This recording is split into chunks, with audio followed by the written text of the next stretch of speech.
I know y'all thought I was playing. I said see you soon. I said see you soon. This is like a couple hours after the last video, so you can't say I ain't trying. I ain't at work today. I'm off, so I actually played the game like I said I would. Like I said in the last video, I put about an hour into it, and now we got some gameplays. Both post commentary because I didn't know I was going to catch anything that I wanted to share, and I did. You know, I got lucky. I caught a few fights that I actually enjoyed, and I wanted to share. I didn't catch any that I didn't really want to share. I caught one. I should have kept the one where I was playing against a Holly Holm as Leslie Smith, which is the lowest rated fighter in that division, versus Holly Holm. And this person was just going sidekick crazy. And threw maybe 70 or 80 more strikes than me and never gassed, never ran out of stamina. I got to a point where my character was basically at her wit's end, and I had thrown 70 strikes less, landed at a much higher percentage, just couldn't hurt her because I can only land one shot at a time because of the way she was moving. Like, she'd throw a side kick, eat a straight punch, run across the octagon, full sprint to get out of there. I should have kept it, but I ain't got no time to be trying to, like, talk down on people's play styles and make videos about it. Like, that ain't gonna be me. I ain't got no time for that. But we out here, man. Like I told you, this video was about when you see that champion as the counter pick. You see somebody pick a champion against you. You're playing as a fighter who's, if you play as a fighter who's a B rank, C rank fighter, and you see a champion, things to kind of go through as like you approach that fight, and things to like look out for and change about yourself and change about your gameplay as it happens in real time. So this is going to be like a more review style gameplay. Once the gameplay starts, we're going to look at the details, and I'm going to talk the details. I'm not going to talk about other topics while it's going on. I'm going to stick to the details as soon as the fight starts, because I skipped, as you can tell. As soon as the thing hit, I skipped. All right, so we're kicking it off. Big pimpin' George St. Pierre, got all the stats, power, grappling, submissions, got it all. Big pimpin', big dog. I went to touch gloves. I was being kind of I didn't want to touch the glove, honestly, because I felt jaded that he picked the character that good when he saw who I picked. So as from the range, I was just the range I needed to be to land the jab hook, so I did it, and I immediately stepped out. And because he's being very passive, I look to put punches on his hands as he enters. So I'm throwing combinations from that range because I know that he's close enough for them to land. So I'm just kind of like throwing things that are mixed up, like jab hook, jab uppercut, just things that are mixed up. That way I can keep the block going down fast, because he seems like he wants to be in the pocket and exchanging. And he might not want to be in the pocket, because you could tell by the way he's lunging in with like lunging and far ranging strikes. Like, he threw that head kick, and I immediately punished the stationary head kick with the moving head kick, because I knew I was close enough for the moving kick, because the stationary kick was barely slippable. And because I slipped it, I knew that it was there. As you can tell, I went there. Like I said, a lot of the guys who have good body punches, I'll go for the straight punch and then hook to the body, just because that's like a good combination to get that punch by. It's really hard to land body shots because the uppercut is such a counter to it. So that's why I've always tried to mask it with something that's something that will hit first. And I got hit with a flying knee there as I went for a moving body kick.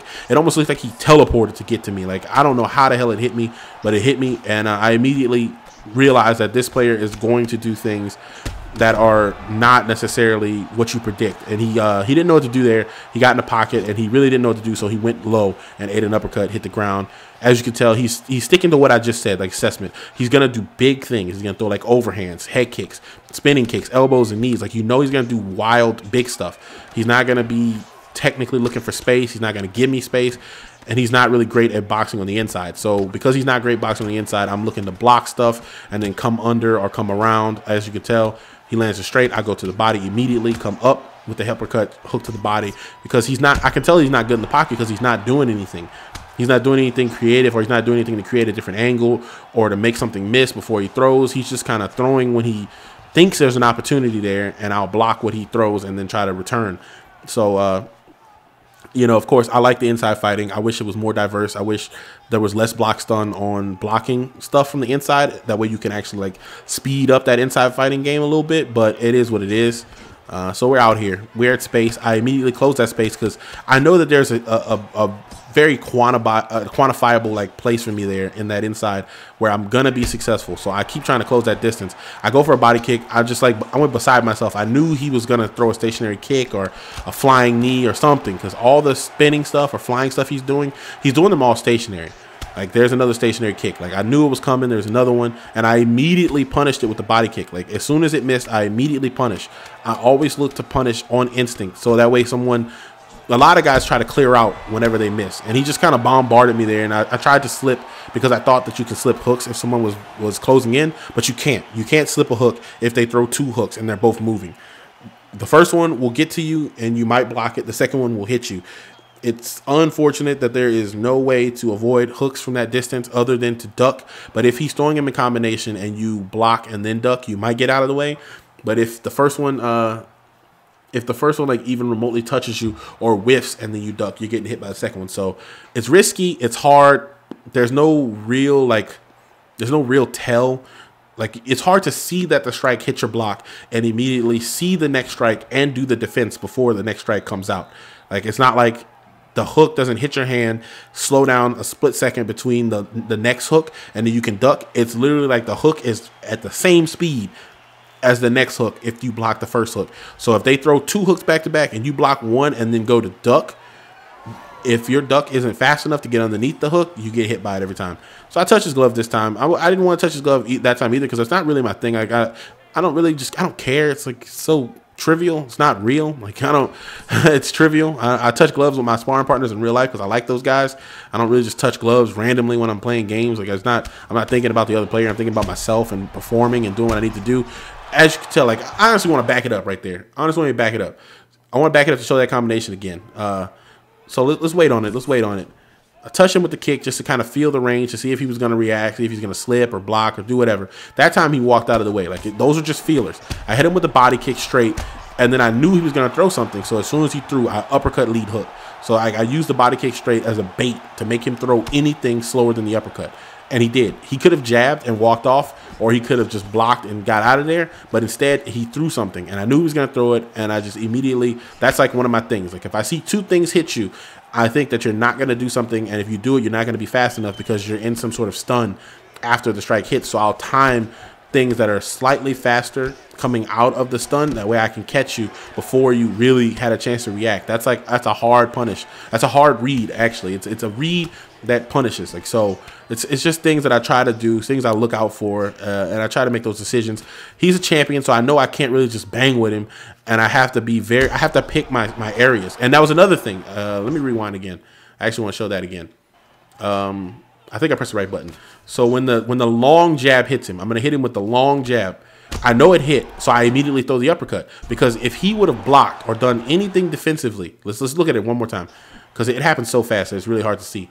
If he would have blocked or done anything defensively, that uppercut wouldn't have worked. But he tried to strike. The jab hit him, he tried to strike, and that's why he got stunned. And he was frozen, so because he tried to strike coming out of a stun. Like, I threw the long jab, he tried to beat it with something, and it didn't work. It put him in a hit stun, and I timed that uppercut to it. It's something to look out for. Like, if you see somebody's character freeze, do something quick. I just slipped the wrong direction there, and I slipped the wrong direction there again because, I don't know, it's like, because I know slipping doesn't work that good, it's really hard for me to anticipate directions because I just don't know. And it's so hard because slipping has to be reactionary. Like, slipping has to be done preemptively. You can't react to a strike. And I know that. And because I know that, I have to pre-press things. And I have to make a decision before something happens. And when I make that decision, it's more likely that I'm going to make a wrong decision because I don't know what's going to happen. I see the character move and I have to do something because I don't know if it's going to be a hook or uppercut, if it's going to be a jab or straight. I just have to do something. And we're back at that range where he likes to throw like bigger things like flying knees and head kicks. So we're back at that range and we're big chilling. I'm just looking for him to try to do something. And as he does it, he comes in with a wild hook. I block it, immediately go to the uppercut, break down his block. I could have finished him there, but that's not really my thing. I like to finish people cold, clean. Sometimes I finish on the ground. It just really depends. I just kind of whatever happens, happens. He threw a Superman punch there. That's a precursor to what gets him out of there because I didn't see the Superman punch coming. He went for it that time, though. I threw 2 punches. I knew one was going to hit. Either the jab was going to hit or the hook was going to hit. I was taking the chance that the jab would hit and he would step back and the hook would miss, or the jab would miss and the hook would land on something, and it did.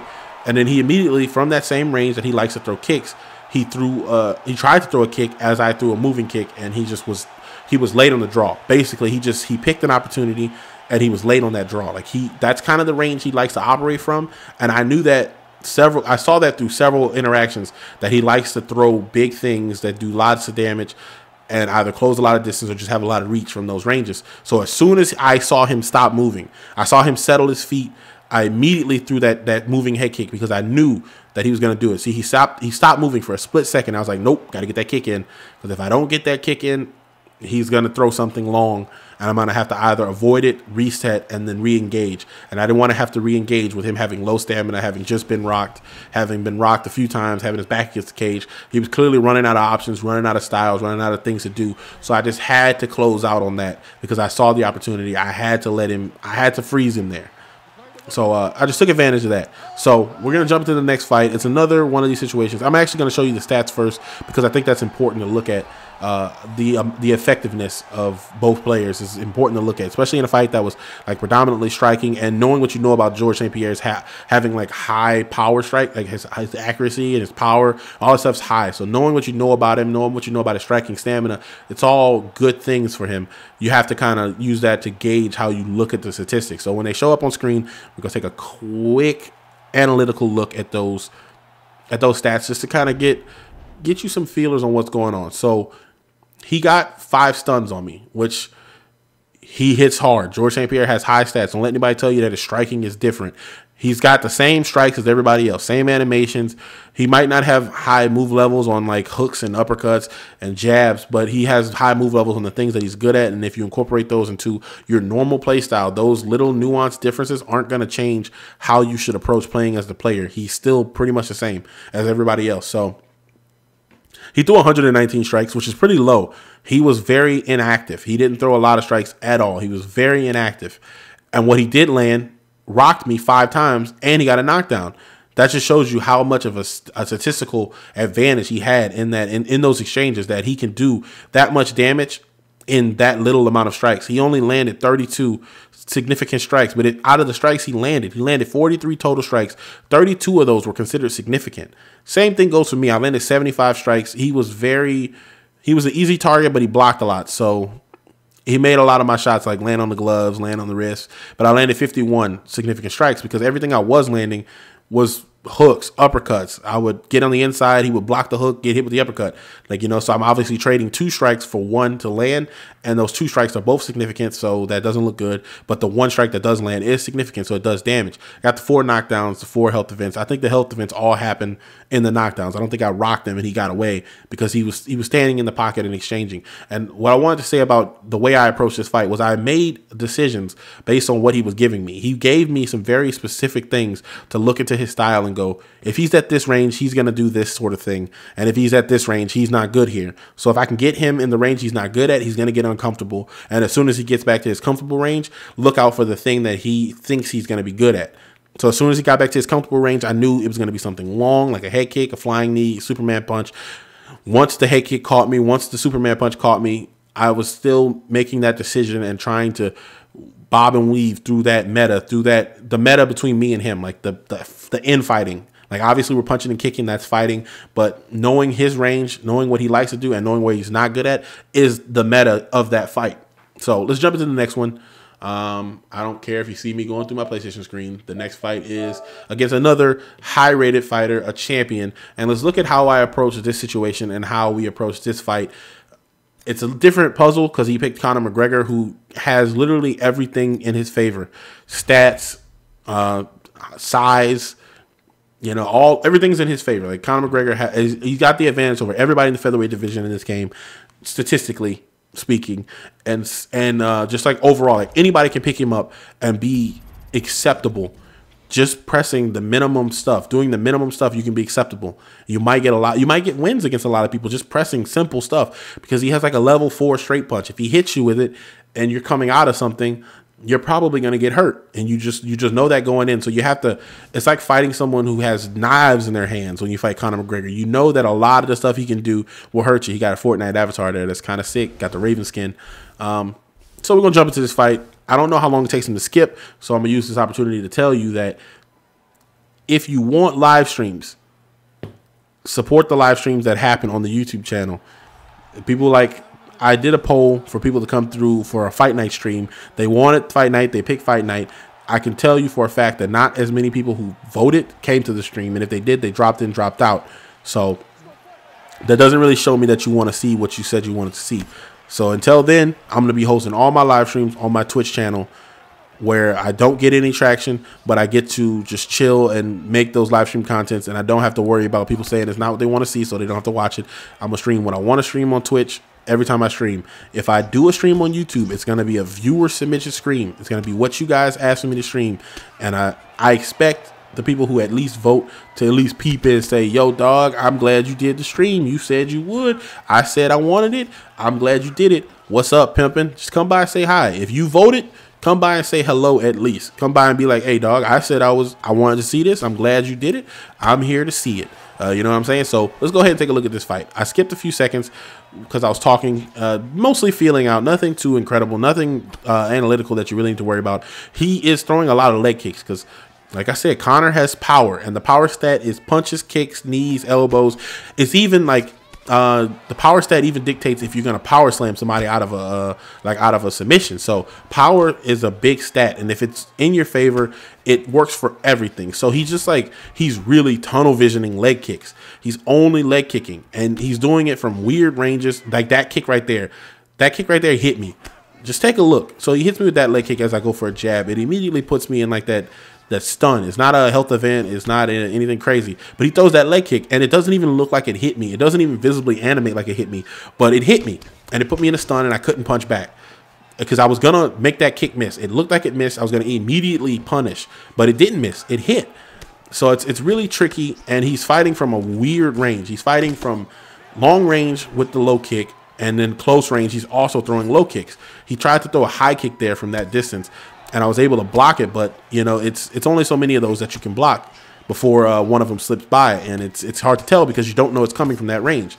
Like, it's really hard to make decisions when the options that can happen in any given situation are infinite, even though you should know it's limited. He throws a moving head kick as I try to slip. I almost think I slipped the direction of the kick. Big whoops. You know, like I said, it's hard to tell. He's throwing a lot of leg kicks. It's really hard to tell. I don't even know why I slipped in that moment, because I figured it was coming high just by the way the character moved, but I couldn't tell if it was going to be a high punch or a high kick. I really wanted it to be a punch. That way I can get around it and hit him with the straight punch, but it wasn't, and he hit me with the head kick. So he's feeling confident, but he's still not really giving anything other than the fact that he likes to kick from long range and close range all to the legs, and now he's trying to finally throw head kicks. He's circling, stopping, and throwing head kicks, and then circling, running, and throwing head kicks. So he's giving off this weird enigmas attack, which is kind of a pain in the butt, but it is what it is. I'm just gonna pressure him with the zombie, just bulldog forward like the zombie does in real life. Wasn't the greatest idea for him Saturday. Really and truthfully, that was a once in a lifetime finish. You know, that's not something he should hang his he should bury himself too much for, because that was very unlikely to happen ever again. As you can tell, though, he's Conor McGregor. He's doing a lot of stuff. He's throwing a lot of head kicks, a lot of jabs, a lot of low kicks, a lot of running kicks, and he's not really using that much stamina. And because he's blocking as he exits in those exchanges, I'm taking the punish for that by trying to return fire. So me having lower stats, having lower striking stamina than his, I'm actually taking more stamina off me just trying to return fire, because I'm trying to punish his wild style, and he's just doing stuff. So eventually the adaptation I need to make, and I don't remember exactly how I make the adaptation, but the adaptation I need to make is I need to just wait more and be more patient. Yeah, I slipped to the outside slightly because I was looking for him to throw a long straight punch. Because of the distance he just throws a head kick. He kind of like warps up a little bit at the end of the head kick, and it like hits me with the shin. Like, it looked like the foot, if anything, it looked like the foot should have hit me, but the character just like carried a little bit more distance than I guess I anticipated. It's hard to tell exactly how far something will or won't go. So it is what it is. No big ups. You know, like, another thing, like, conceptually you need to always keep in mind is that some people break if they can't finish you. And it's not often that a really good player will mentally like check out if they can't finish, but it does happen. Some players who are winning a fight, you know, statistically winning a fight, they'll check out. And after they get to a certain point, they realize they can't finish you, they'll just check out and they'll just start doing stuff. And they just open themselves up to being punished, and they open themselves up to losing, and they do lose. You know, so I look for that. I look to just keep my mind on the same path of, I can win this fight at any given moment. I can win this fight in the long run. I just have to keep doing what I need to do to win. He throws a long range kick. I just really couldn't tell what was going to come or what was going to happen. And he just threw that kick out, and it hit me in the legs, and I couldn't do anything about it. So I had to just kind of like defensively shell up. So knowing what I know about him, I switch stances and immediately start to check leg kicks because I know he thinks that my legs are still hurt. So immediately I'm gonna look to reverse the situation, put him in a situation where his leg kicks are limited and he has very few options with them. So I immediately start to check leg kicks. It's just I know that that's what he wants to do. That's what he wants to land. So I immediately start check leg kicks and he starts to switch up. He's no longer throwing long range kicks because he knows he can't. I've blocked a few of them. His legs are starting to hurt. So he's gonna go to just like barreling forward with jabs and straights because it's an effective style. It's unfortunate that it works the way it works, but it's effective. If you just keep jab straight, jab straight, jab straight, the other player is forced to engage with you on your terms. You can't slip the jab straight as effectively as you could when the game first came out. You have to block then slip or make one miss then slip. It makes you have to do two things to get one punish. So it's less likely that you'll be able to do both things unless you predict it.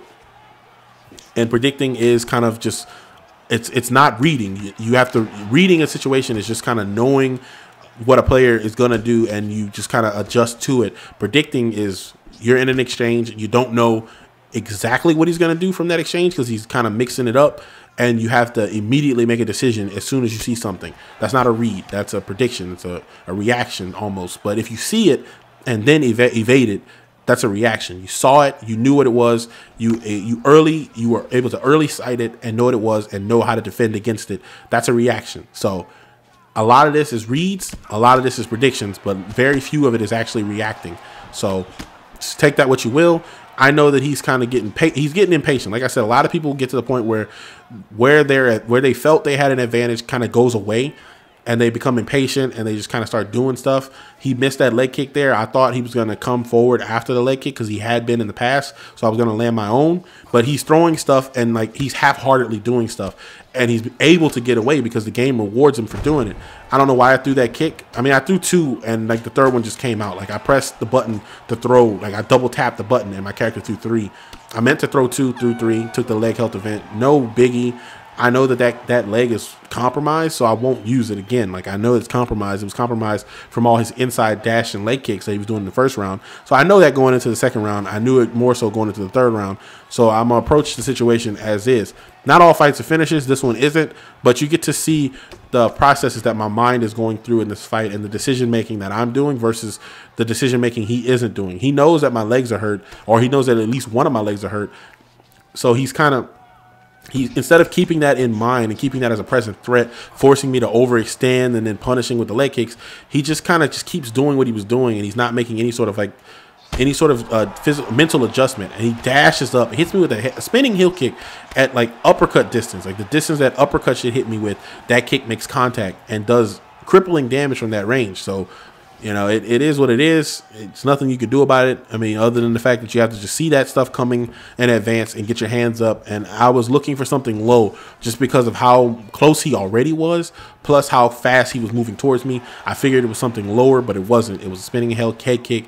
It's kind of hard to tell. Like I said, you can't really react. You have to predict everything. He made a bad decision. Let's take a look back. I'm going to rewind. So rewind to the kick. He does like similar to what the first guy does. He gets in a place, he stops, and he does something. And after that head kick, the spinning head kick, I knew that when he stopped again, he was going to do something big. So I immediately punished with the head kick because I just knew that that's what he was going to do. Tapped his gloves a few times, gave him something to look at, and then I slipped off the center line, hit him with a straight punch lead hook. Like I'll do that a lot. Like I'll tap your gloves, just give you something to look at, and I'll try to bait you to throw something straight back, because a lot of people want to return the thing you threw at them and not the next best thing. They'll try to return what they were hit with last, and it's like you have to kind of know that about people.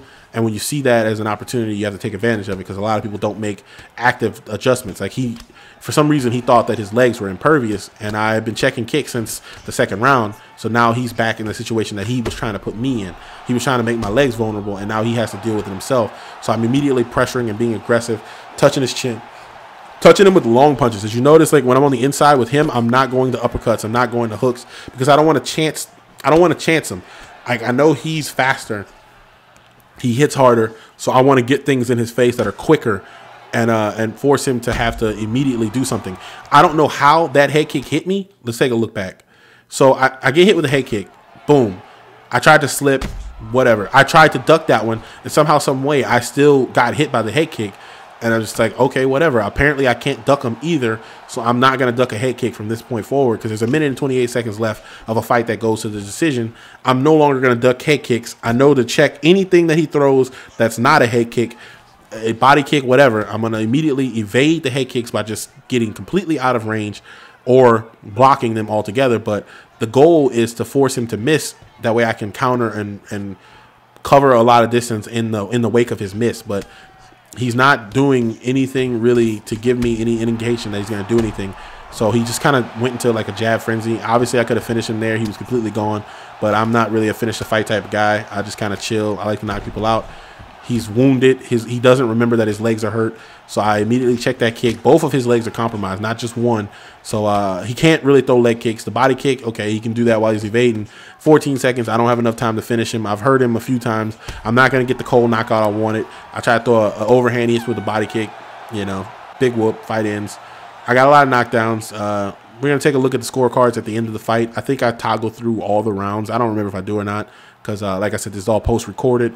I was making these decisions on the fly. Like I said in the other video, I was listening to a stream, watching a YouTube video. I was just kind of chilling. But I go through these mental processes with fighting just because I have a propensity to understand combat. I've been doing things that like are combative my entire life. Like first time I put boxing gloves on, I had to be 6 or 7.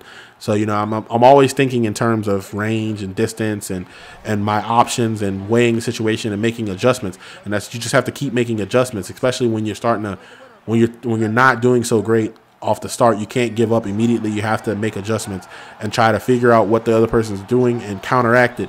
As you can tell, I obviously get the decision win because that last round, his character just survived because I let him survive. So it's obvious that the win was going to go my way.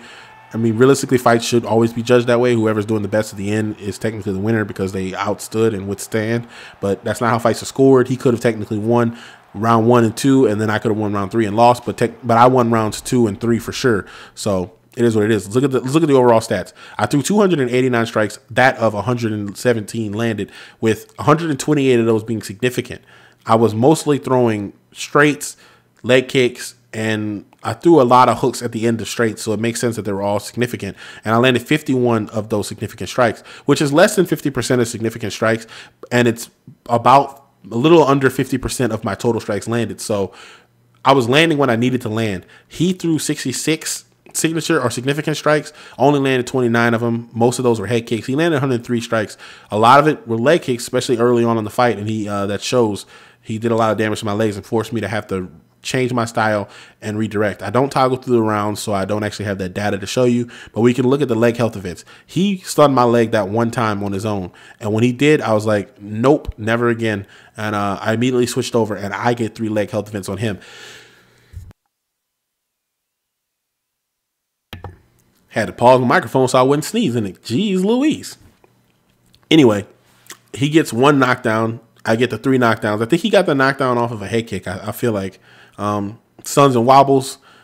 That 3rd round is really where he got stunned and dropped more often than anything. 2nd round, he was just kind of surviving, he was doing so many different things, but he wasn't doing anything particularly well. He was landing leg kicks well at the beginning because I wasn't checking them, because I was like, there's no way this Conor McGregor is only going to throw leg kicks. Like, why is he doing it? Like, he has jabs, he has straights, he has hooks, he has uppercuts, he can blend from the outside, he's fast, he can be evasive, but he was only throwing leg kicks, and I was like, okay, buddy, it's obviously what you want to do. You want to tunnel the leg kicks, and you want to make me have to adjust to the leg kick, and then you're going to do something different once you get the leg health event. And that's basically what he did. As soon as he got the leg health event, he immediately started throwing 1-2, 1-2, 1-2, 1-2, 1-2, 1-2, you know? So I had to make the adjustment. So anytime I knew that the leg kick was coming, I had to not only cover the leg kick, but I had to cover once he got in close and change what I was doing in order to be successful. And I'm glad this fight happened. I'm glad it was the way it was. I had to actually make adjustments and make adaptations to a fighter who I knew had higher stats, and had to avoid things that were very specifically tailored for him to have the advantage while doing, and was able to come through with the decision win at the end of it, because I was able to make calculated decisions and not put myself in any sort of unnecessary risk. I mean, I did dip into some head kicks, but like I said, from that range, you really can't tell if it's head, body, or leg. And by the time it's lifted, it's too late for you to have made a decision. And almost always, if you dip to the right and a head kick comes, you're not going to have enough time to dip right, dip straight. And that's like something you need to drill. Like, you need to drill from that range, dipping a direction to the side and then dipping forward immediately. Direction side forward, direction side forward. Because at that range, you can't back dip a head kick. A head kick moving will catch you from that range, but a head kick that you dip will go over you. So from that range, if you like to slip and you don't know if he's going to throw a head kick necessarily, so you want to dip and then you dipped already to the right. If you don't know what it is, dip right, then dip down. Because dip right, dip down, it protects you from the body kick and also protects you from the head kick. It doesn't protect you from the leg kick, though. It puts you very vulnerable to the leg kick.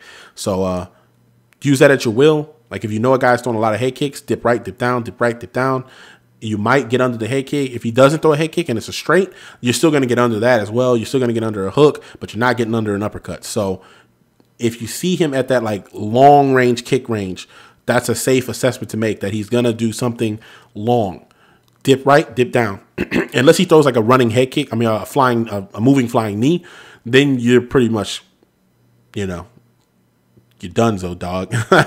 But I wanted to give you this video. I wanted to go more in depth and analytical, and I wouldn't mind doing reaction videos like this to content created by you guys. So if you can make videos that you want me to look at and make assessments and talk through the changes that I'm seeing happen on screen and the changes that I think need to happen, let me know. I'm always open to new things, new ideas, new concepts. So let me know. Like if that's something you want to see and someone wants to bring me a fight that they performed well or they performed bad in, and they want to know where they should have made adjustments and what things they were giving off to their opponent that they didn't know they were giving off. Because sometimes just pressing things, you don't know what you're giving off. Like if you throw a lot of hooks and uppercuts, and every time you leave an exchange, you throw a hook, uppercut, hook, uppercut, hook, uppercut. Your opponent knows that if at any moment he misses anything, the hook, uppercut is coming. So he's like, if I throw a jab, I need to immediately block because the hook is coming or the uppercut's coming. He knows that you're going to uppercut, hook.